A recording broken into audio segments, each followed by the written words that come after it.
أعوذ بالله من الشيطان الرجيم بسم الله الرحمن الرحيم رب اشرح لي صدري ويسر لي أمري واحلل عقدة من لساني يفقهوا قولي ربنا لا تزغ قلوبنا بعد إذ هديتنا وهب لنا من لدنك رحمة إنك أنت الوهاب اللهم أرنا الحق حقا وارزقنا اتباعه وأرنا الباطل باطلا وارزقنا اجتنابه اللهم نور قلوبنا واشرح صدورنا بنور القرآن والإيمان والإسلام اللهم صل على سيدنا محمد وعلى آله وأصحابه وأتباعه وسلم.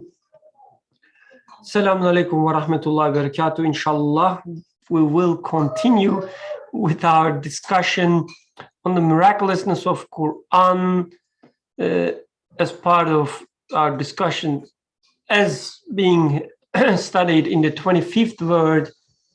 And today we will inshallah start with the conclusion of the 25th word after 70. This is the 72nd week. We're studying the 25th word, and inshallah we will conclude the 25th word today, and then start with some addendum to 25th word. So actually it won't end there. So I'm looking at the participants. I'm seeing all these names which make me so excited. Alhamdulillah, it's been a really long time not seeing these names. Inshallah, we will have a discussion full of barakah, inshallah. So before we start, Yusuf, would you like to give us a summary of like a one sentence, two sentences? Since I'm the moderator, you made me moderator, you also gave me the power.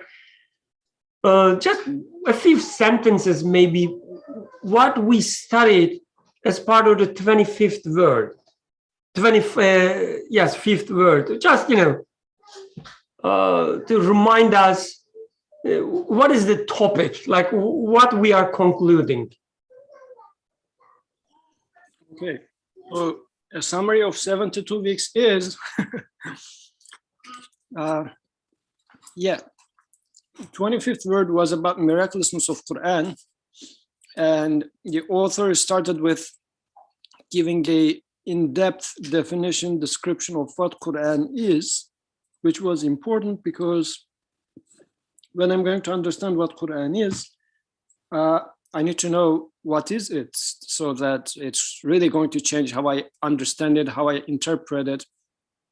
Like if it's a speech of a man, it's going to be something totally different. I mean, the same sentence would mean something totally different.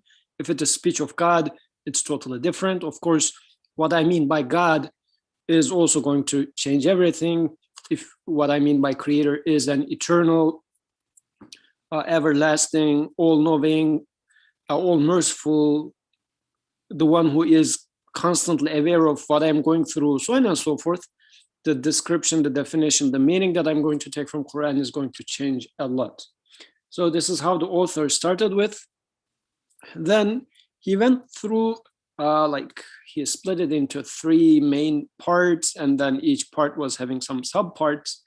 In total, he went through 40 different aspects of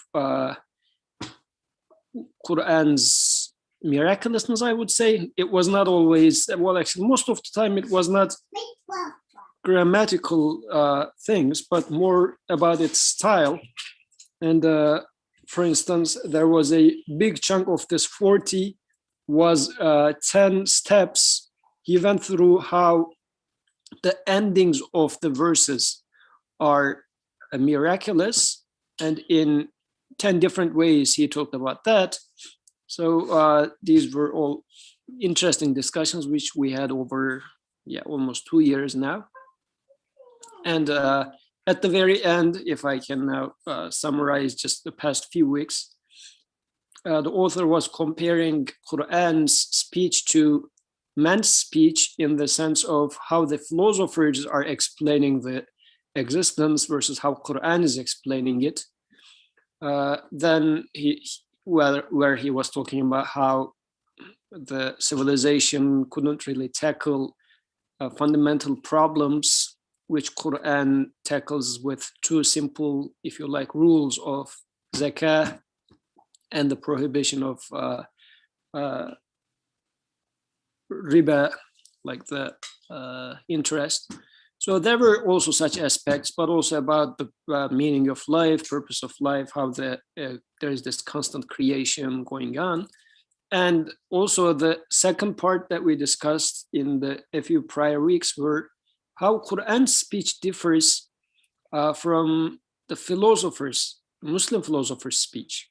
And of course, in that he was saying that what do we mean by Muslim philosophers? Because they themselves benefited from Quran, but he was drawing a boundary in there, saying that the addressee of the Quran, the first addressee, and the teacher for us is the Prophet ﷺ.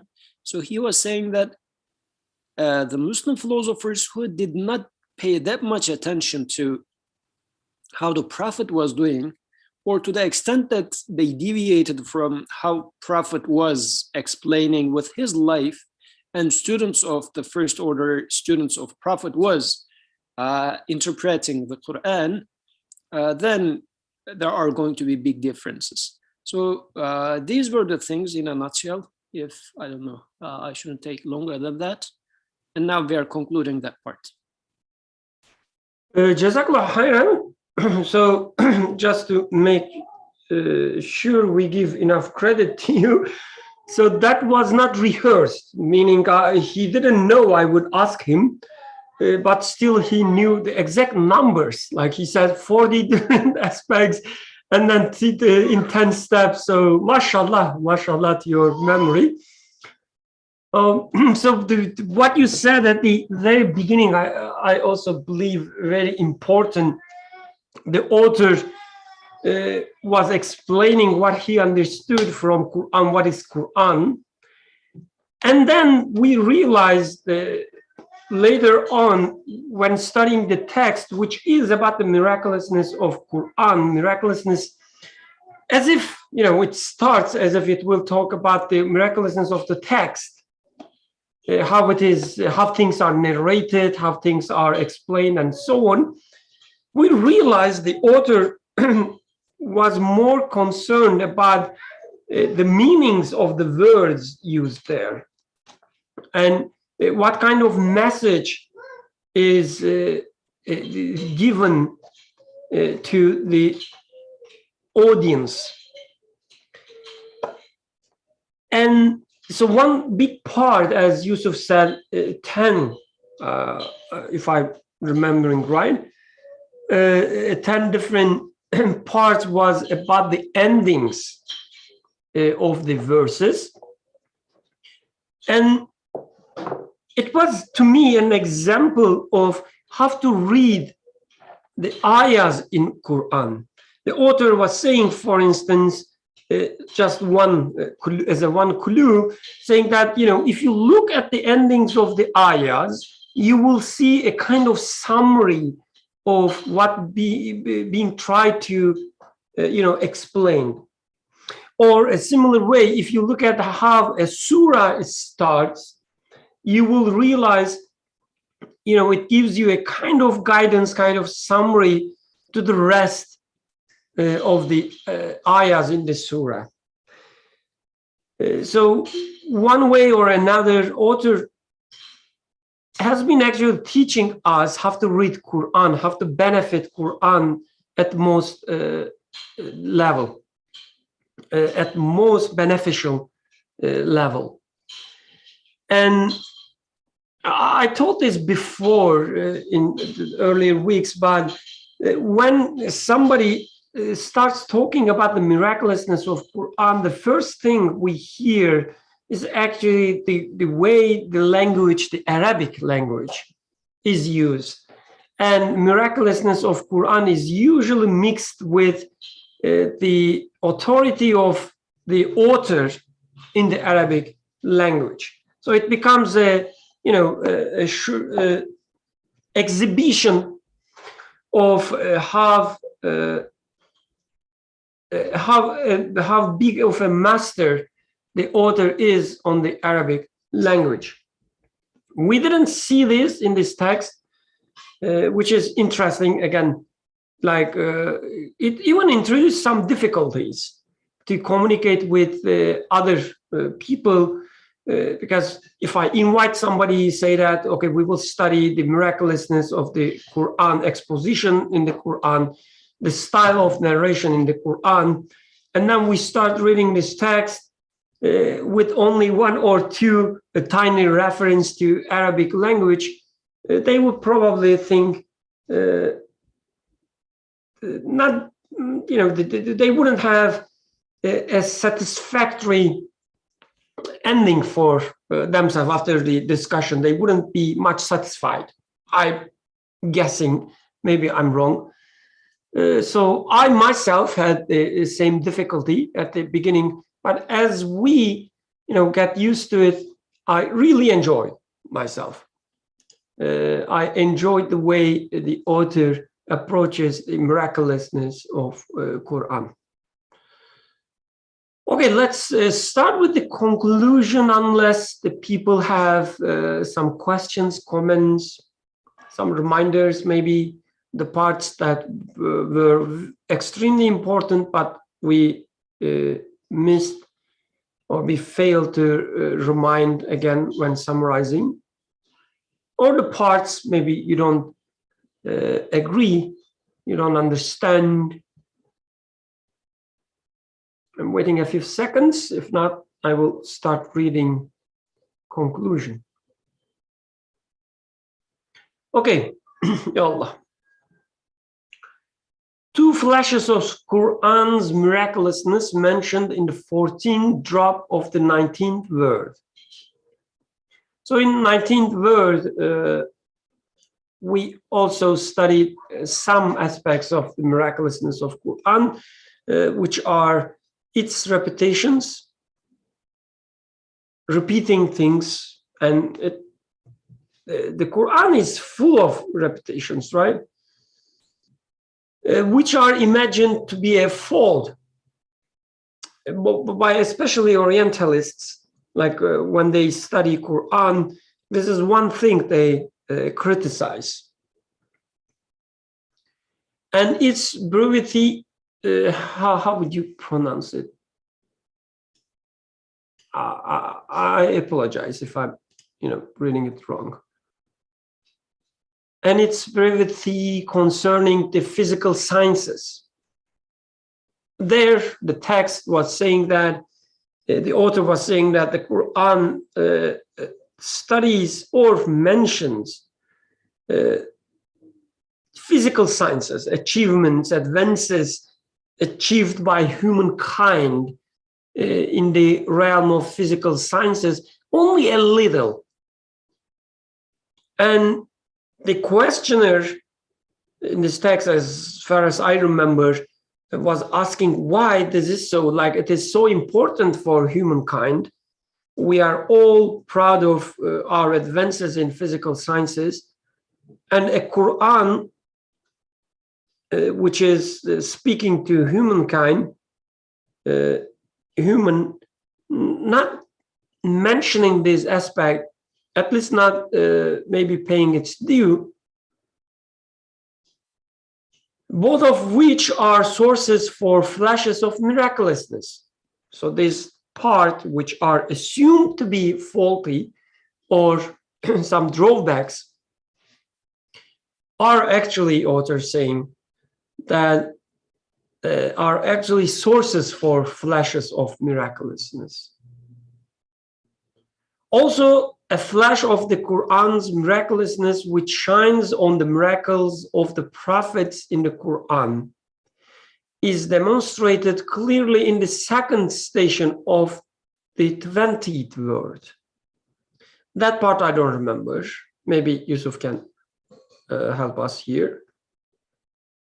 I'm waiting a few seconds if he wants to chime in, otherwise I will continue. This was about the miracles of the prophets. And oh, okay, I remember. Okay, go ahead, please. Oh, okay, you're done. So there, the author was studying a few miracles of prophets, and how they have different, how to say it, like different meanings maybe for us. One of them being a sign for the people who lived at that time.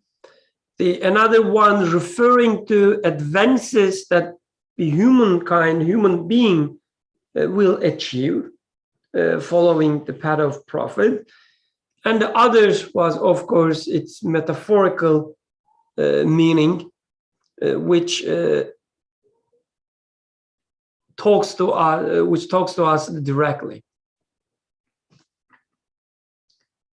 Similarly to these, numerous flashes of miraculousness have been mentioned in the other words and in my Arabic treatise. Therefore, deeming those to be sufficient, here we shall only say this, that a further miracle of the Quran is that just as all the miracles of the prophets display an impress of the Quran's miraculousness, a further miracle of the Quran is that just as all the miracles of the prophets display an impress of the Quran's miraculousness, so with all its miracles, the Quran is itself a miracle of the Prophet Muhammad, peace be upon him. And all the miracles of the Prophet Muhammad, peace be upon him, are a miracle of the Quran, which demonstrate its relation with Almighty God. So this is an encrypted sentence. I need your help here. And with the appearance of that relation of all its words become miracles. And with the appearance of that relation, of all of its words become miracles. For then a single of its words may contain the meaning of a tree of truths. For then a single of its words may contain the meaning of a tree of truths, like a seed, and may be connected with all the members of a mighty truth, like the center of the heart. And since it relies on all-encompassing knowledge and infinite will, it may look to innumerable things together with their letters, totalities, situations, and positions. For then a single of its words may contain the meaning of a tree of truth, like a seed, and may be connected with all the members of a mighty truth, like the center of the heart. And since it relies on an all-encompassing knowledge and infinite will, it may look to innumerable things together with their letters, totalities, situations, and positions. It is because of this that the scholars of the science of letters claim that they have found a page full of secrets in a single of the Quran's letters. And they prove what they claim to adapt that of science.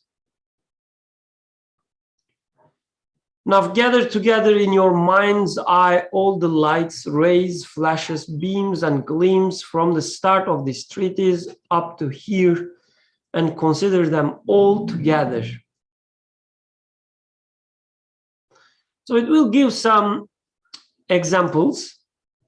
I will only read one of them, and then I like to discuss the first paragraph before going into the other examples. As a decisive conclusion, they recite and proclaim in resounding tones the claim made at the beginning, that is, say, if all mankind and jinn were together to produce the like of this Quran, they couldn't produce the like thereof, even if they backed up each other with help and support. This is Surah 17 and Ayah 88.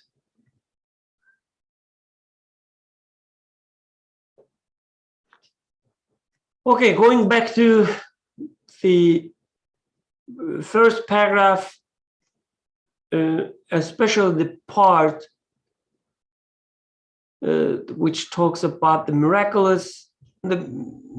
of Quran, miracles of Prophet, how they relate to each other, and through this relation, how every word, even a letter of Quran, becomes a seed of a tree of truths, how it is connected with all the members of a mighty truth, like the center of the heart,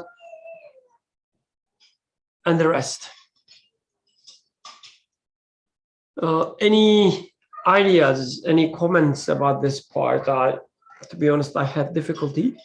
I have some ideas, wandering in my mind until I can catch one of them and convey. I need your help, and Yusuf, thank you for helping me. Go ahead, please. So after that intro, the author is saying that as all the miracles of other prophets are part of Quran's miraculous exposition, because the way Quran is talking about the miracles of previous prophets, as he said in a previous text, he talks about them, how miraculous those texts themselves are as they speak to us, how they relate to us. Says Prophet Muhammad ﷺ has also shown miracles, and Quran itself is his miracle as well. Because what we have been studying so far, especially by the time we reached the end, the author was comparing Quran with philosophers and even Muslim philosophers who benefit from Quran itself, yet their knowledge not reaching the level of Quran. And now we are talking about an illiterate human being coming up with this text. So the Quran is a miracle, but miracle, what does miracle mean? It is that this is beyond human. It cannot be man-made. And once we say that it's not man-made, then what becomes clear is this is speech of God. This is extraordinary in all its aspects. And from there on, the author says, once this is established, so now I am reading, and with the appearance of that relation, all of its words become miracles. So, because we can say, yeah, Quran is miracle of the Prophet ﷺ, the author says, you know what that means? That means every word of it is a miracle. Every letter of it is a miracle. And you can be searching for meaning in every aspect of Quran. Because it is like what happens when we observe a miracle of Musa alayhi salam, let's say, as he is splitting the sea, or he is water is gushing forth. We wouldn't try to explain anything in there by our normal causal understanding, but we would say the Creator is at work and he is directly telling a message to people saying that this is my servant. I am behind that person. Whatever he says is my words. Now,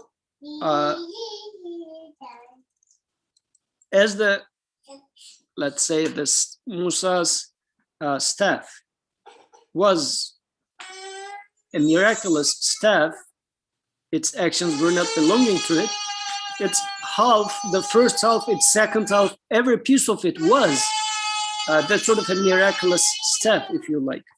So now that we are talking about Quran, we say, yeah, Quran is miraculous, but that means every word of Quran is miraculous. It's not like the book itself as a whole.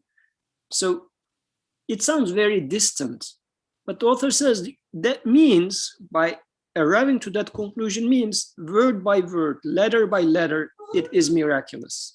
Meaning letter by letter, word by word, it is specifically carrying a message from your creator to you.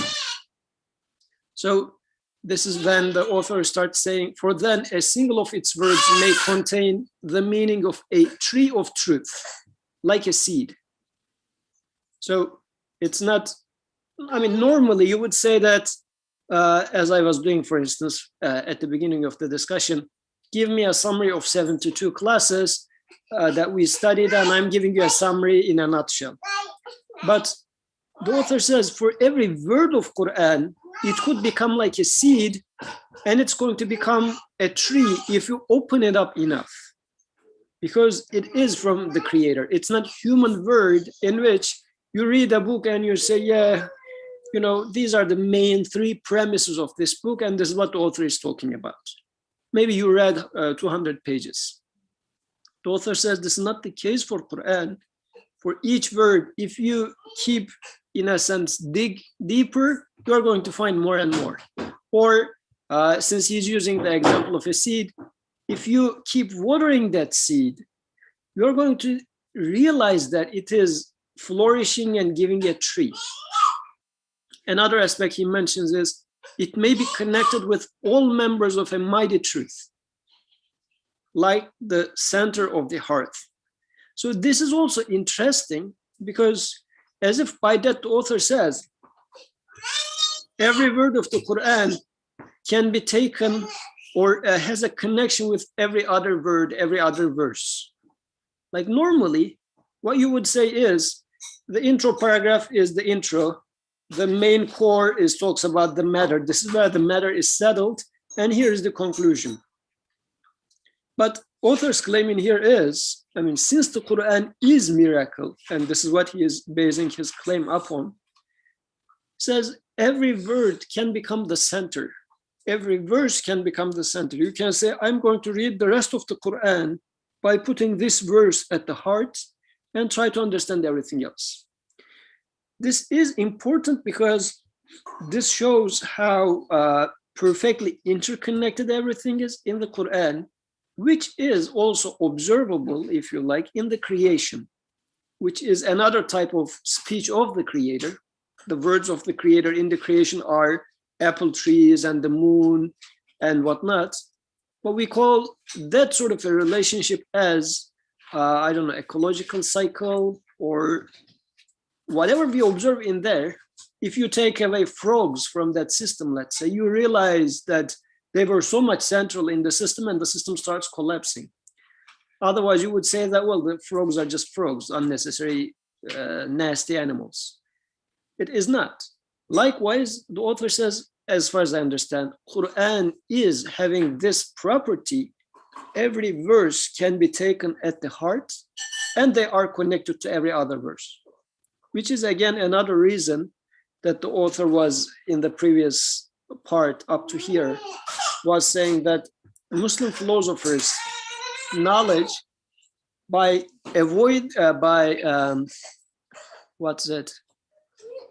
transgressing that balance, I can go, or Muslim philosophers went to one extreme, like emphasizing only a certain part of the relationship and not seeing the rest of the relationships. But the author says, no, the Quran is spoken in a way that every single verse has a connection to every other verse. And then concludes by saying, and since it relies on all-encompassing knowledge and infinite will, it may look to innumerable things together with their letters, totalities, situations, and positions. I can expect this from Quran. And since it is coming from infinite knowledge, even a letter in the Quran might mean infinitely many things and has relevance to many aspects of my life. And if I derive some conclusion from that, I would say, is this something that I'm making up? Or shall I be expecting such encompassing knowledge from the Quran? The author says you can expect such a thing. Jazakallah khair. Jazakallah khairan. Thank you. Thank you. There's a comment, like I will come back to your thoughts, share my comments on them. But there's a comment from Aisha Nur and Abdurrahman, and from the use of these lines, dashes and so on. I assume it's Aisha Nur. I also expect each word, each verse to be like a seed in my life. I also expect each word, each verse to be like a seed in my life, branching out to each aspect of my life, providing guidance to all instances, moments, taking root in my approach to all experiences, providing the fruit of meaning that I expect in my life.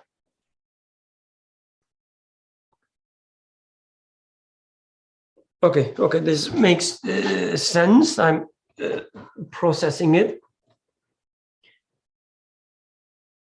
Assalamu alaikum. I'll just jump in. Oh, please, yeah, go ahead.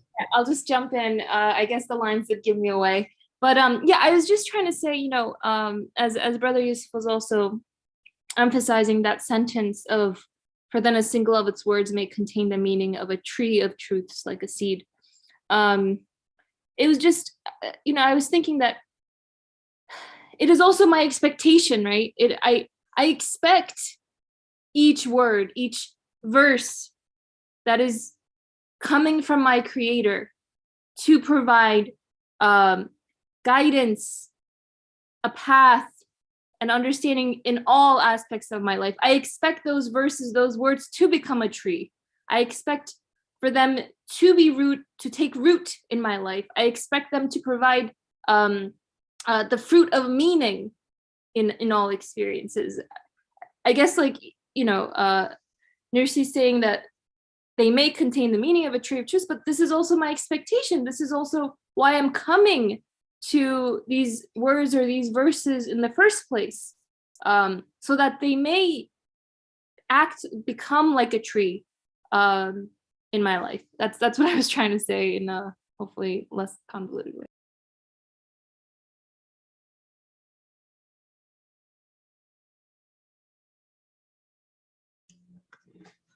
Jazakallah khairan. Okay, clearer now. So going back to the text again, so I was, while listening to you, also thinking in parallel, which I can hardly do. So it is interesting. It's talking about the relationship of Quran with the Creator. What is it? On the miracles, what difference the relation of its? Yeah, which demonstrates its relation with Almighty God. And all the miracles of the Prophet Muhammad are a miracle of the Quran, which demonstrate its relation with Almighty God. And through this relation, what I understand is, once you realize Quran is the speech of the Creator, then the rest becomes apparent. Every word, every letter becoming a seed, becoming center of the heart, becomes apparent once you realize its relation with the Creator. The interesting part to me is, author says this relation between Quran and the Creator becomes apparent through the Prophet. And in the original text, when author referring to Prophet, he doesn't say Prophet Muhammad, actually. He says Ahmed. It's Mujzi Ahmadiyya, like the miracle of Ahmed, peace be upon him. So putting the emphasis on his humanity. He's being a human being. This is what I at least understand from author's style when author refer Prophet with the name Ahmad. He's emphasizing his humanity, the fact that he's a human being, and the fact that this message is not only carried by him, but lived by him and the people around him, and today by me. So living the message is what makes the relationship between Quran and the Creator obvious. As if author is saying that you take this Quran, you read it, you try to understand, and then you live it and you practice it. As you live it, these miracles start emerging. And you will be certain that this guidance is coming from the Creator when you live it, or when you witness that it is being lived. When you make your connection to Quran through the lives that being lived. You don't only look at the scholars and their work, read their books, but you look how the message that they studied transferred their lives, how it changed them, and how it changes your life, what it means to you as something being lived, not as the intellectual argument, not as a perfect poem, not as a psychological treatise studying your the emotions, not as even a quote unquote, like as it is being used in nowadays, as a spiritual guidance, but something that speaks to your humanity in its entirety. When you take it that way, when you live it that way, when you witness how it is being lived throughout all these centuries, you know that it is a speech of the Creator. And once this relation is established, then as Yusuf was saying, as Aishanur was saying, then you expect that every sound you hear, if you are reciting it, or every letter you read, if you are reading it, it's coming from your Creator to you. Your Creator is speaking to you. So every letter, every sound, every, the sound wave, it becomes a gate for you to be opened to the tree of truth. You know it by your heart that it is important to you. It is your connection to the tree of truth. It is your connection. Every letter is your way, is your means of understanding your life, the universe around you. Why? Because it's coming from, as the author says, all-encompassing knowledge and infinite will. So whatever you read, it looks to innumerable things in your life, every aspect of your life. So Quran, it's not, something to guide your religious life. It is there to guide your family life, your personal life. Guidance, not, in a sense that have to become the best father, practically speaking, from the fact that most of us fail in that sense. So I assume it's not Quran's fault. So this is not its purpose, not trying to make us the best father. Of course, probably it's like as a secondary derivative outcome. We should be becoming the best fathers, maybe, but not the initial goal. So, but to satisfy our humanity, the biggest concerns of ours in every aspect in our life, the Quran will be there for us. Looking to innumerable things, together with their letters, totalities, situations, and positions. And it is because of this that the scholars of science of letters claim that they have found a page full of scripts in a single of the Quran's letters.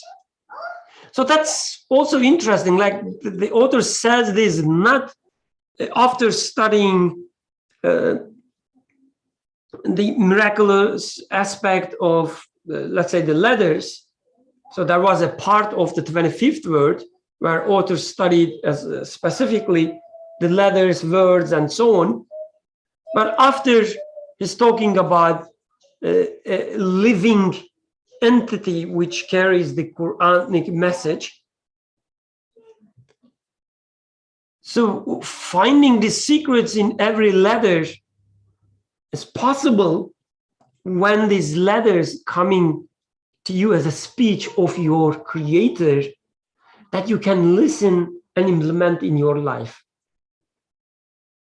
So the living aspect of the message, I found it very interesting here. And I really want to hear your comments on that part. Abdulaziz, old Ismail, please go ahead. Go ahead. Assalamu alaikum. I'm not sure I'm commenting on the part you mentioned, but then maybe I should, give the mic to someone. I'm just kidding. But in general, like when I think about Quran in different situations, I can often link it to what I want to name significant events in my life. Like, although one may argue that every event is significant in my life, but no, I can easily see connections between really big stuff that's happening, either really good things happening to me or really upsetting things happening to me. I will put the effort and go to Quran and open it and find something that I can connect to that. But when I take my dog for a walk or meet a friend or or watch an episode of a TV show, I will be lying if I say that I try to connect Quran to that. And I remember one of you, it might be actually you, Birkan, or someone else, was talking about like linking it even to drinking a glass of water. When I think that's when we were discussing alcohol at some point. But yeah, that's those. There are like those situations that consume the vast majority of my life, and I don't think that I personally, just sharing with you guys, that I don't think I try to link them to Quran. Although when I pay attention, I can, but I don't think I do. Assalamu alaikum.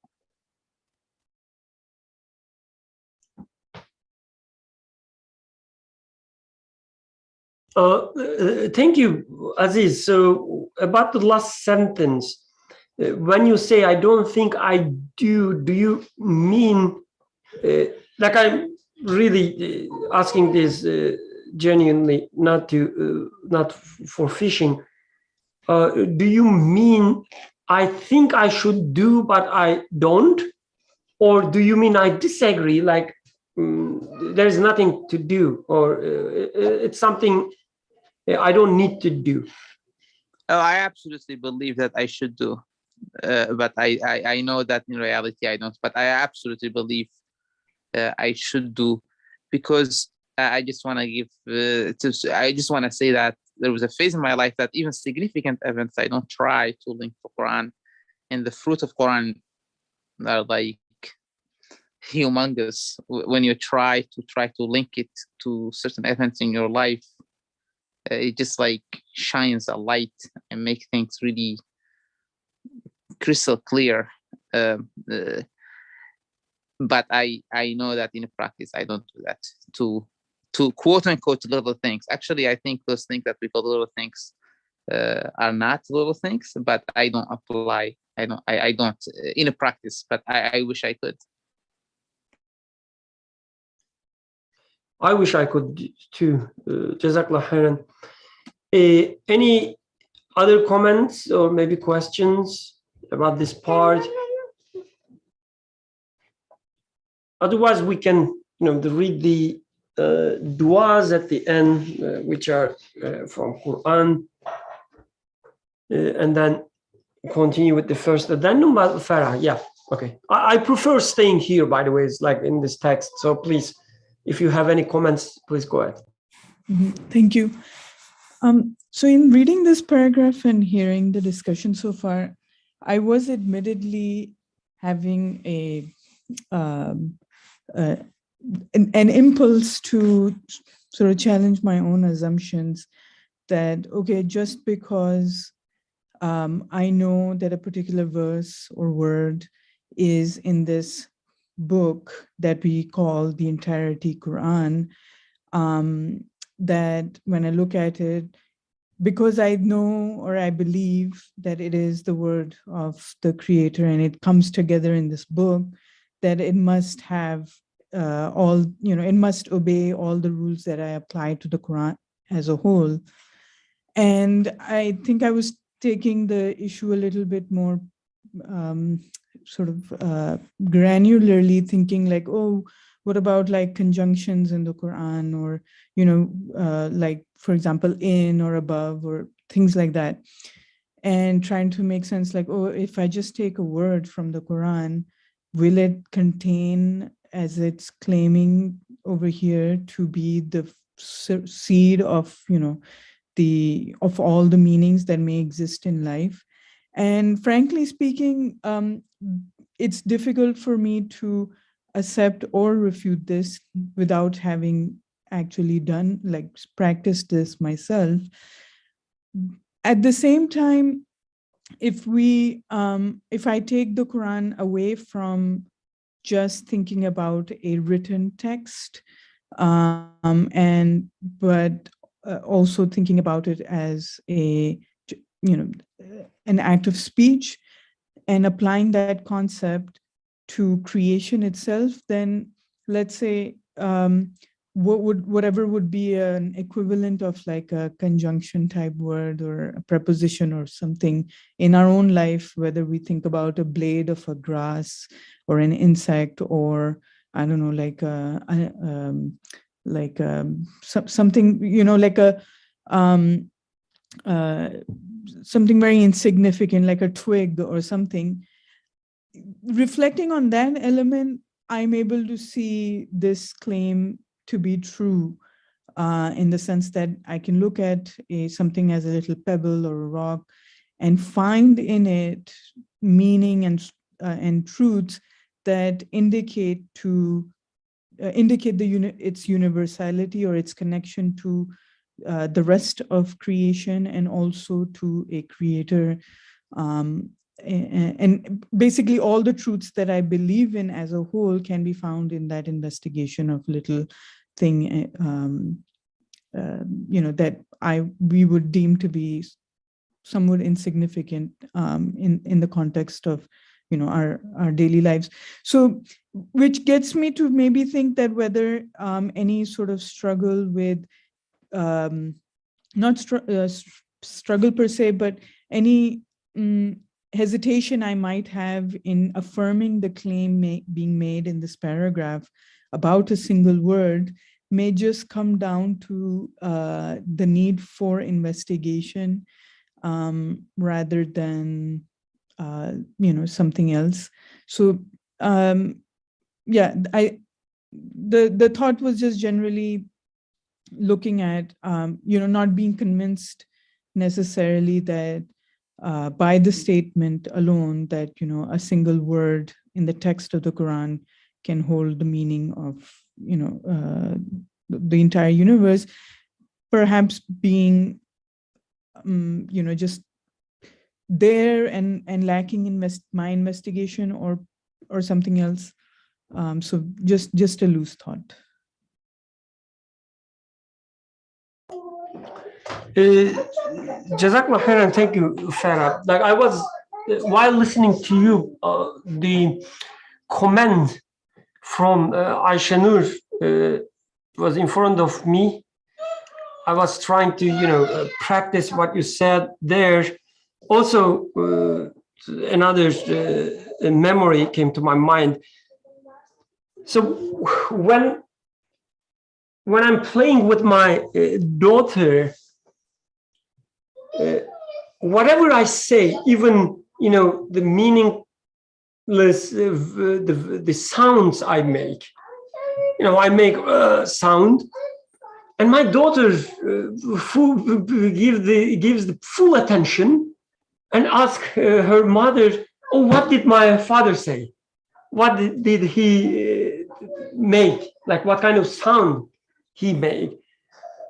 She directly asks, because I assume, I want to believe, because of the importance that she puts on me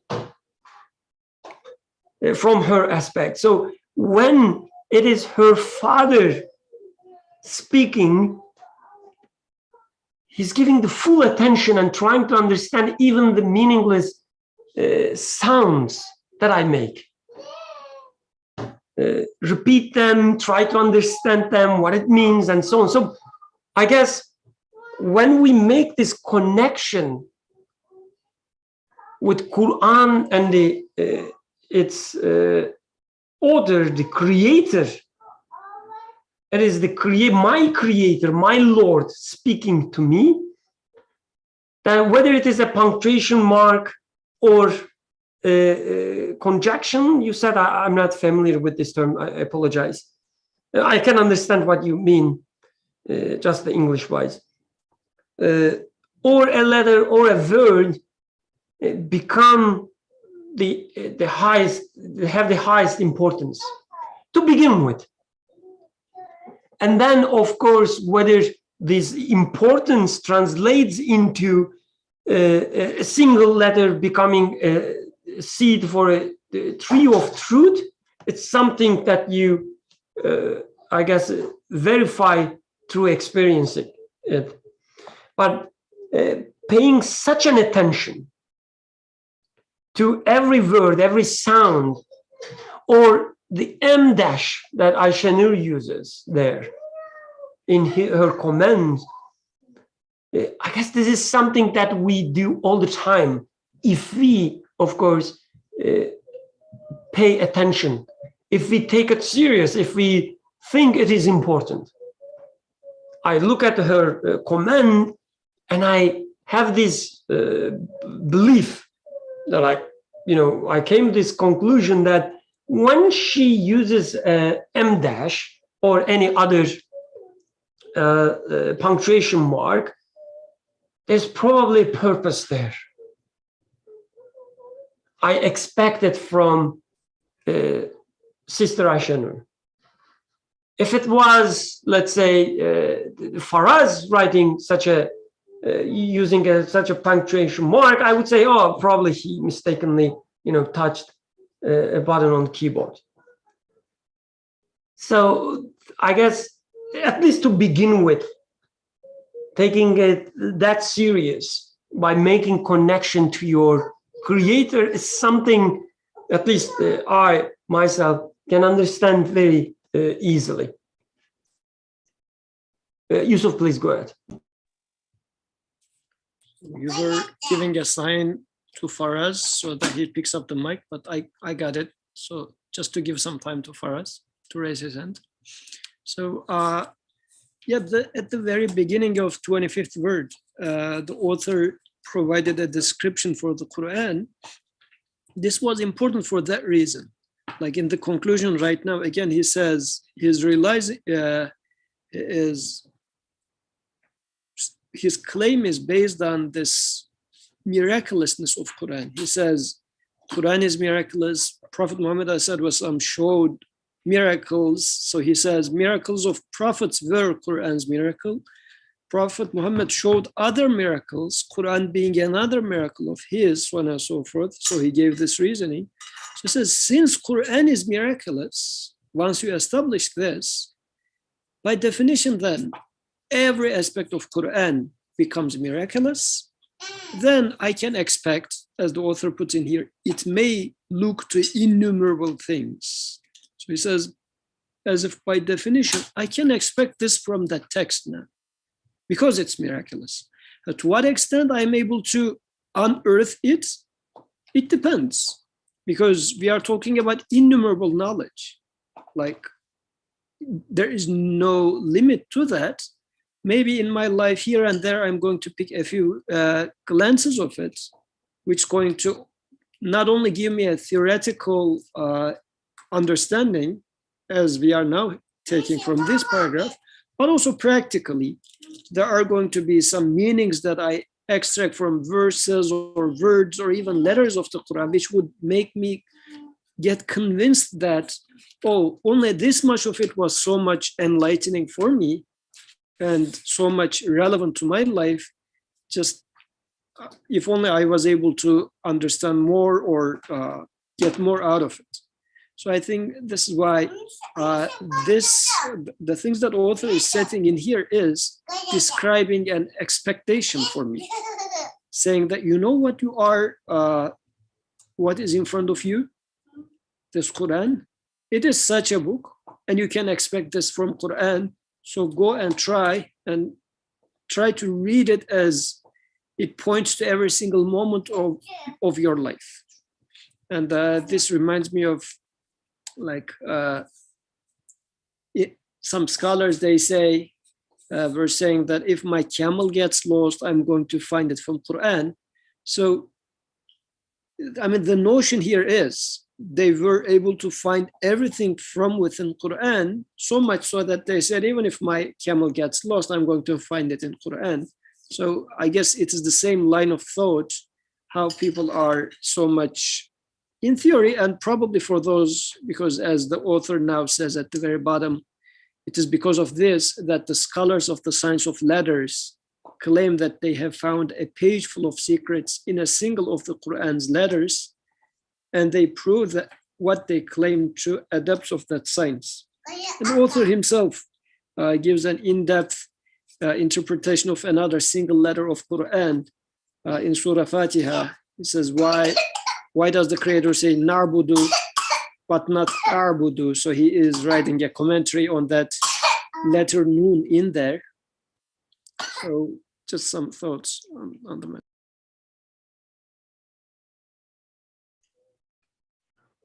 Thank you.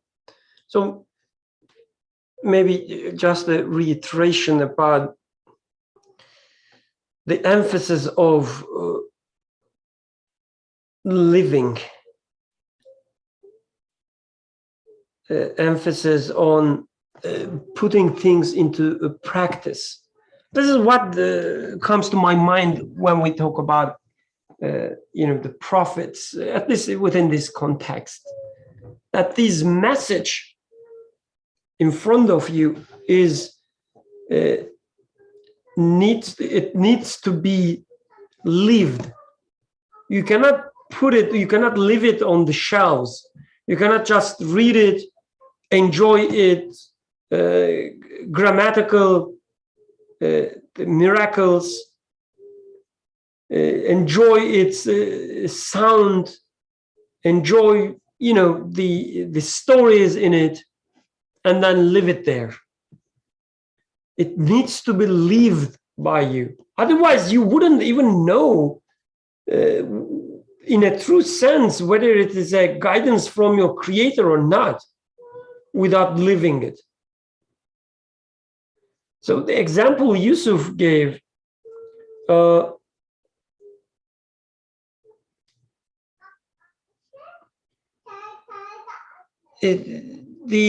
the scholar saying that if I lost my camel, I will find it in Quran.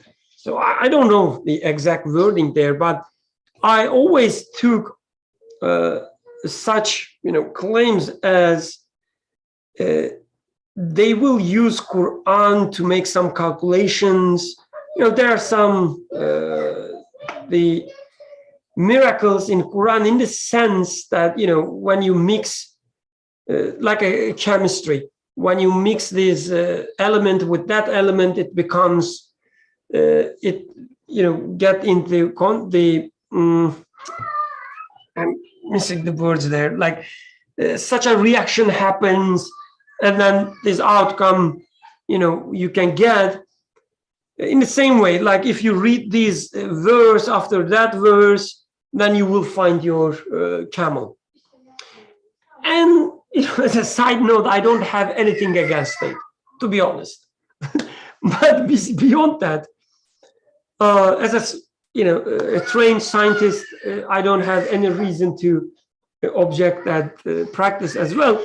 But other than that, so it becomes clearer that the scholar was trying to say that the fact that I lost my camel, or the fact that even that I have a camel, I used to have a camel, which is lost now, I will find the meaning of it in Quran. And I will know why I lost my camel, what it means losing my camel, why in my life I gain something and then lose something, why I am bestowed with a beautiful child and may Allah protect, something happens to her. What is the point of it? Why all these people are getting sick? Nowadays, you know, the people who are losing their family members, maybe even more important than a camel. Why? What is the point of it? You will find it in Quran. So everything about your life will be in Quran. A friend of mine once told me that, you know, the tree, like what tree it is, either looking at its leaves, like its whatever the outcome is, or the fruit. You eat the fruit and you know that, you know, this is a cherry, hence you know that it's a cherry tree. The same way, like we say we follow the Prophet Muhammad, we follow the Quranic message that he brought us. What does it mean? How do you know that it is coming from, or this person was a prophet of the Creator? How do you know this is true? You taste it. You understand Quran, you implement it in your life. You look at the people who implement in their lives. And you observe your life, their lives, the lives that you observe. See how it is transformed, what it brings to you.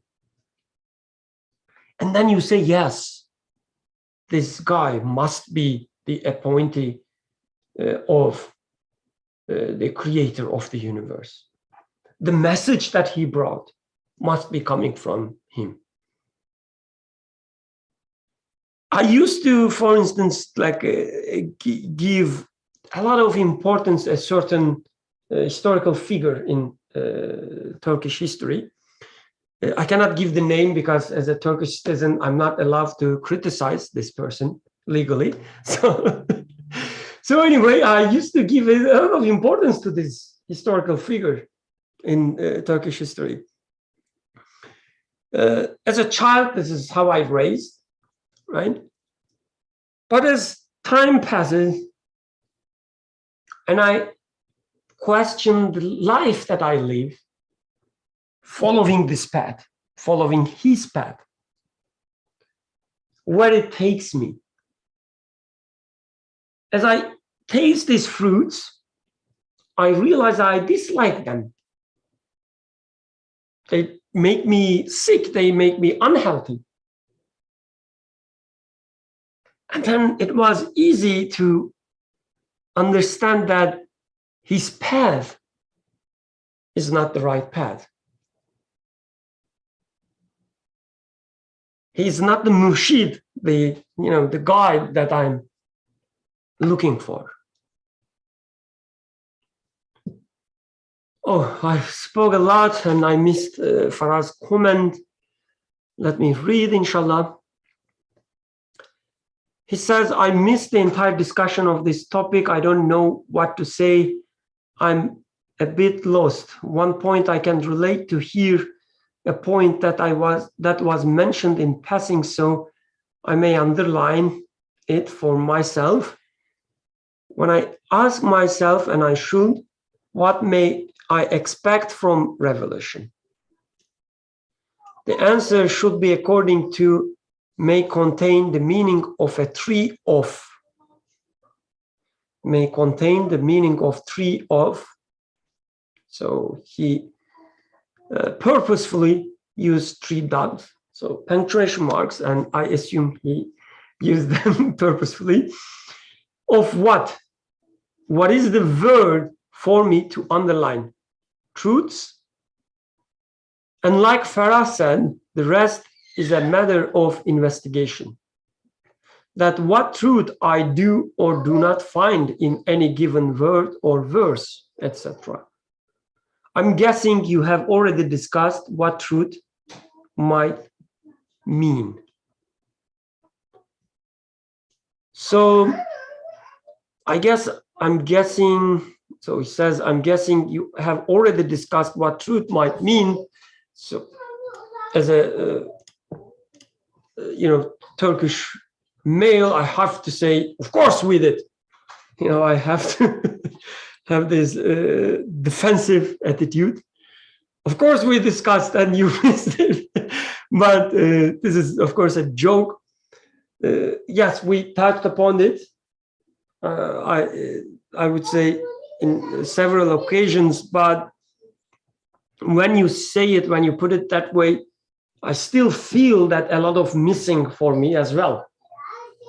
So I would enjoy a discussion on that part if anyone, of course, starting with Faraz himself, wants to share their thoughts, the tree of truths, and what truth we expecting to find, or we do find in verses of Quran.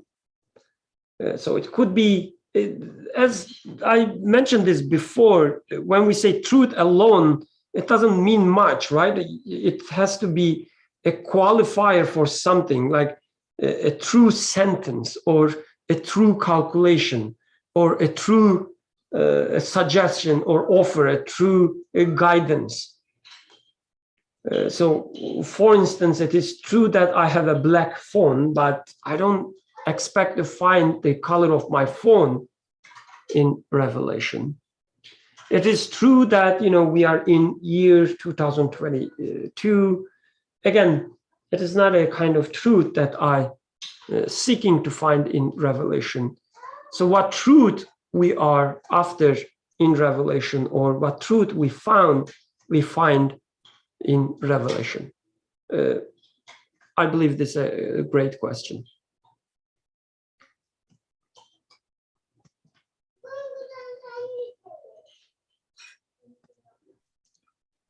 Oh, Charles, please go ahead. I see your mic is open. If you'd like to speak, please go ahead. Assalamu alaikum. And I was wondering, when you were saying that when you've read something in the Quran, is it do you sort of, when you make the connection of it meaning something or having a truth, do you find it to be, or if anyone sort of could share if their experiences that it's like, as you were saying there, a truth? Is it a truth of guidance? Is it sort of a truth where you're verifying something emotionally, sort of a sense of satisfaction? Or as you were alluding to, there's many different truths. There's an equation truth, math proof, sort of emotional proof or truth, if that makes sense. Yes, it does. It does. And we do see sometimes from time to time that people showing us that how Quran, reveals a truth about the universe, about maybe a scientific fact or something similar. And again, I don't have anything against it. Probably it's a good supporting evidence for me that it's coming from the creator of the universe. When I see it, when I approve it, when I confirm it, I say, yeah, okay, it makes sense because it's coming from the creator of the universe. But I guess there are some other truths that I am in need of, maybe even before a scientific truth. Something like, as I said, the true meaning of why I am being given things and then taken away. Why I have to go through all these difficulties in my life. Why I have to get older, for instance. What is the purpose there? From time to time, I find myself rebelling against things, including my creator. And what is the true meaning of it? Why I have these rebellious, the feelings sometimes, or sometimes I am satisfied with things. I find myself running towards things, and I don't know what I am running towards most of the time. So I want to know the answer, the true answer, that what I am running towards. So these are, the initial examples that come to my mind. I don't know about the others, what they think, what kind of truths.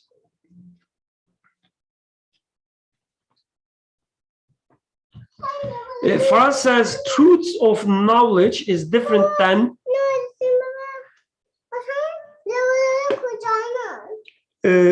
sorry, my daughter sharing her truths. The truths of knowledge is different than a truth of understanding realization. Truth of understanding. In my understanding, it is the latter that matters to me. As a soul, when it is missing, and that which allows that realization is one meaning of truth for me.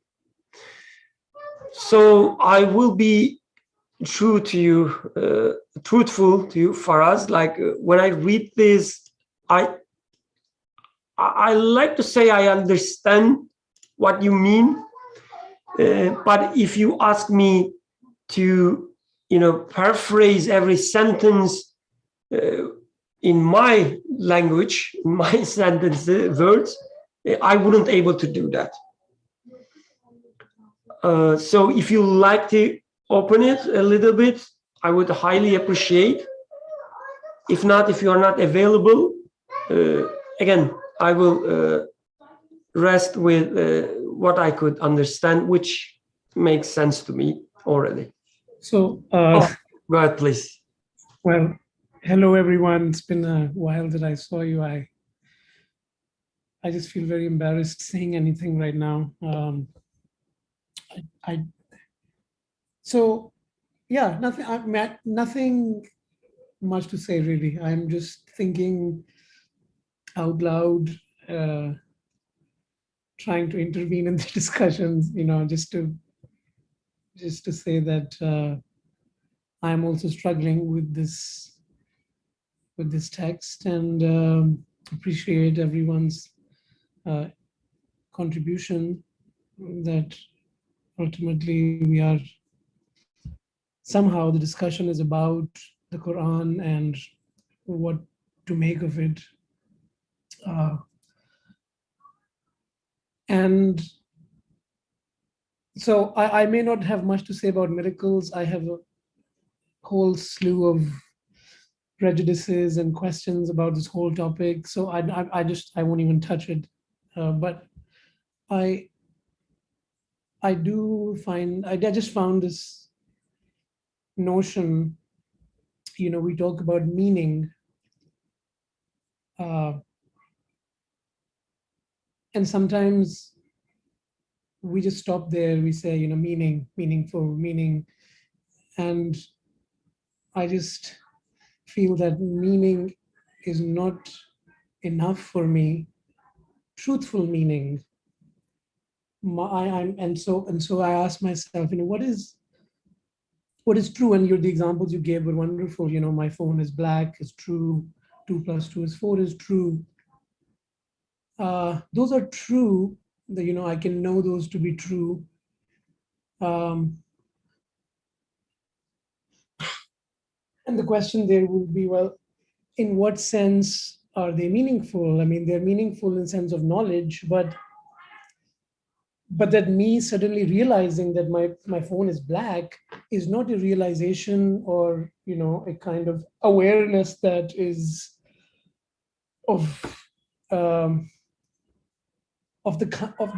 has the meaning of the kind that I, at least me, need. I don't feel I need to realize suddenly my phone is black when I know it's black. Whereas it's true, it's a truth of knowledge, but it's not meaningful. And so therefore I don't really call it a truth of realization. And my own sense for now, and I'm, this is just pure speculation, and just again, my sort of just struggles with looking at revelation itself to say, well, what do you mean by truth? What is it that you want from me? And I find the suggestion that in my understanding of revelation's claim, what is expected of me is a certain kind of consciousness or awareness.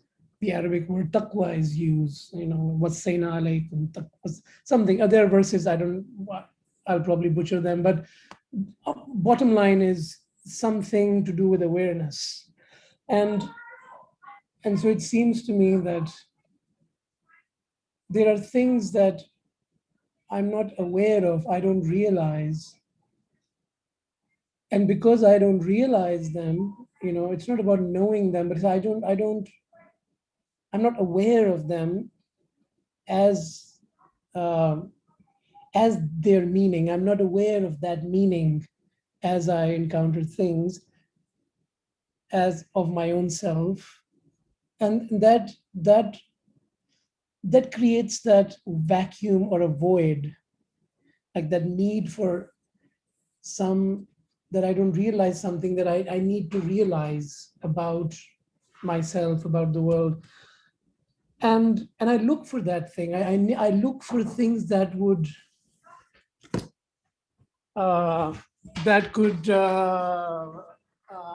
could fill that, So in other words,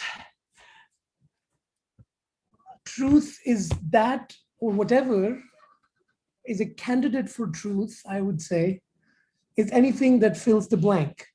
but there has to be a blank that is of consequence to me. So like you said, for my phone being black, if it is if I said, well, in my life, my important question is, what color is my phone?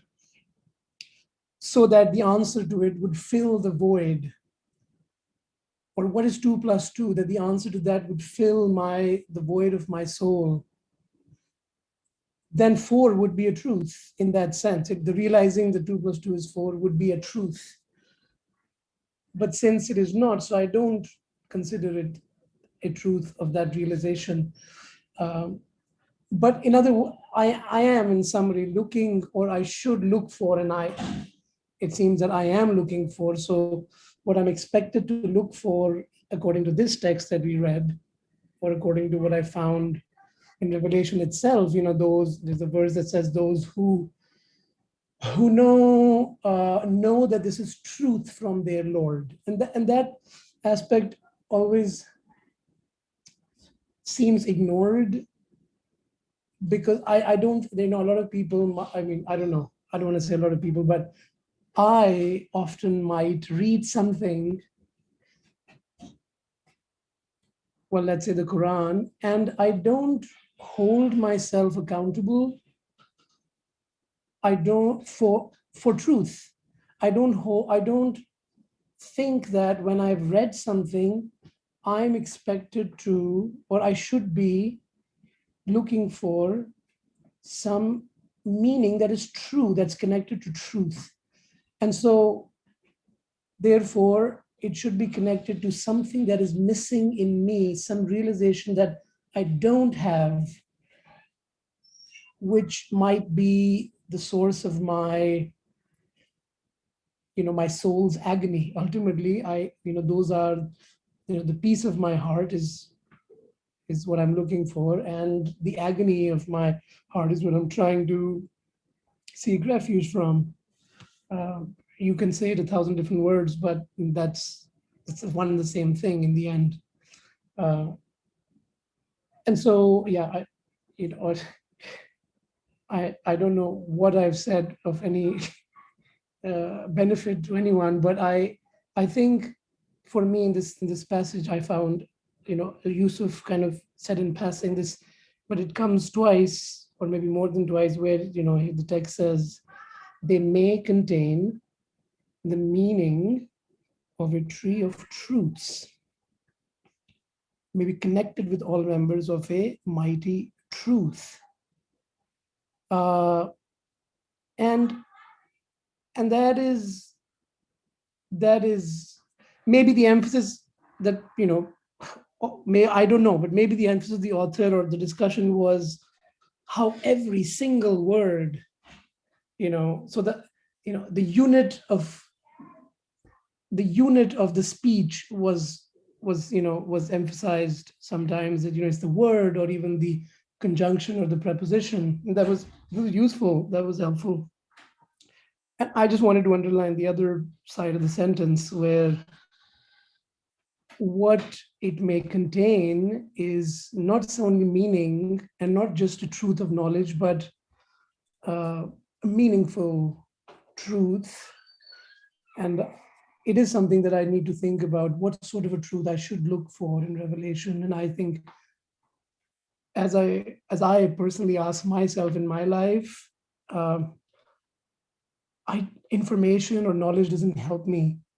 Although knowledge is sometimes upheld as, we should seek knowledge. And to me, it's like just not at all convincing why I should seek knowledge. But what I really need, I feel, is to realize what the meaning of things is, to realize it, to be aware of, and I need help with that. What should I be aware of? When I look at things, where should it take me? What should it indicate to me? What should I realize? Just to ask this question, and that if that realization, the claim here is, it should, you should expect from Revelation some realization that fills a void that fills a gap, so that then you as a human being would be able to say, this is true. This is what was missing. This is what I was looking to realize. And for me, it's on account of that realization and the importance of it, that the repetition of realization is it's just how it should be. If something is important for me to realize, I want to realize it again. But if I'm looking for knowledge, no matter how important that knowledge is, I just am not convinced that to know it again is going to cut it for me. So anyway, so thank you for inviting me back into your circle and bearing with me. So thank you. A huge thank you. A huge thank to you. That was, as I always say, when I like something, that was lovely. Thank you very much. I realize I really missed your voice. Jazakallah khairan. Thank you for coming. We are a little over time, but I guess it's a celebration of having Charles and Faraz with us today. This is acceptable. Alhamdulillah. So two things that I found very interesting from your comments is the feeling a void. So what I get from the revelation should feel a void, rather than, that's the interesting part to me, rather than causing more voids. Because the way I see in our society, the way we are trained, I find it in myself a lot, that the knowledge, as you refer to, the knowledge is usually there to cause more voids in us. All these numbers, all these the measures are thrown at us to somehow make us convinced that there's no meaning in our lives, that we are nothing but a speck of dust. So as we know more thing, we have more voids in us. But the revelation comes and tells us something. It seems as if it's also giving us knowledge, but just in the opposite way, it fills a void in us. This is, I think, also connected with the second part that I found very interesting, which is you implicitly highlighted, is that then what I get from revelation must be novel to me at least, like rather than a revelation telling me, congratulations, Birkan, you were right. How you live your life is the right way, continue this way, and give me a pat on my shoulder. But rather it would identify a gap, a void in me, and then fill it. So this new realization, if I'm not using the word in a different way than you used, the new realization, which comes with the, I guess, also this novelty aspect, takes me from where I am to a new place. So I am part of taking this journey of ascension then, with everything I realize. It directs me to a new place rather than congratulating me. If I butchered what you said and understood completely different thing, I apologize. So people should take it as what my words. So, okay, yes, we are over time. Let me read the final verses as a means of, worship, a prayer.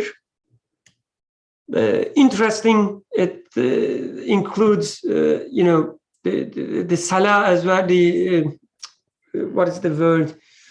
I apologize.